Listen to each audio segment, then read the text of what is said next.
pasaron las horas. El judío vagaba entre la conciencia y la inconsciencia. Cada vez le resultaba más difícil respirar, como si tuviera un yunque oprimiéndole el pecho, y el dolor de las laceraciones de las muñecas y los tobillos era insoportable. Al borde de la desesperación, el judío trató de recordar el consuelo en la oración.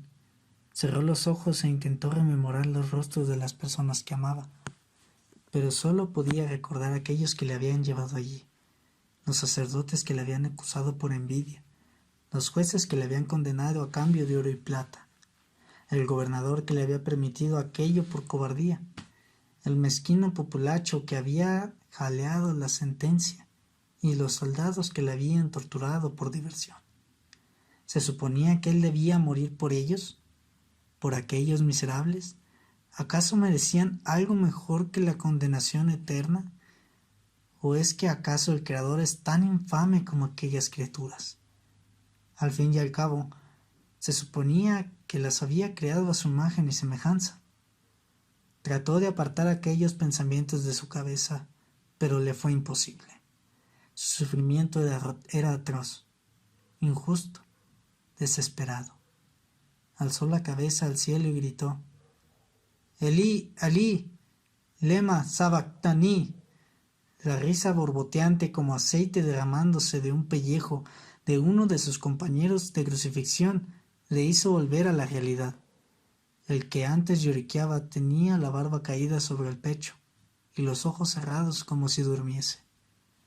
Pero el otro lo miraba con desprecio y comenzó a insultarlo. Lo llamó mentiroso y lo desafió. Si en verdad era quien afirmaba ser, ¿por qué no lo salvaba ahí mismo? ¿Por qué no los salvaba a todos? El judío hundió la cabeza entre los hombros, deseando que se callara de una vez, que le dejara en paz, que le permitiesen morir de una vez. Rezó por ello, y de nuevo nadie le escuchó. Llegó la tarde.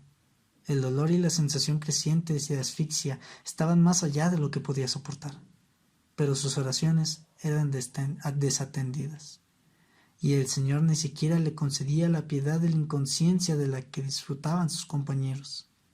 ¿De qué se sorprendía? Eran ladrones, quizás asesinos, y los soldados lo habían amarrado a la cruz con sogas. En cambio él solo había querido traerle paz al mundo. Le habían atravesado la carne y los huesos. De algún modo, tenía sentido dentro de una retorcida lógica que era incapaz de sorprender. Y fue entonces que, con el sol a punto de tocar el horizonte, cuando su fe se quebró de verdad, ¿dónde estaba la justicia? ¿Dónde está el sentido de todo aquello? Aunque le causaba una agonía increíble, consiguió alzarse unos centímetros sobre el madero y vomitó a los cielos la ira que consumía. Gritó y blasfemó cosas horribles, hasta que los soldados retrocedieron unos pasos. Y donde antes hubo un cielo despejado, las nubes y de tormenta comenzaron a formarse. El judío, comprendiendo lo enojado que aquello, aumentó su ira. Cuentan los 4 libros que narran su vida que nada de esto ocurrió. Cuentan que el judío soportó el tormento en silencio hasta que el final le alcanzó. Cuentan que un centurión, apiadándose del sufrimiento de la madre del judío, que pensaba que su hijo tal vez aún viviera y fuera presa de terribles dolores, decidió atravesarle el costado con una lanza para perforarle a ella que el judío estaba muerto.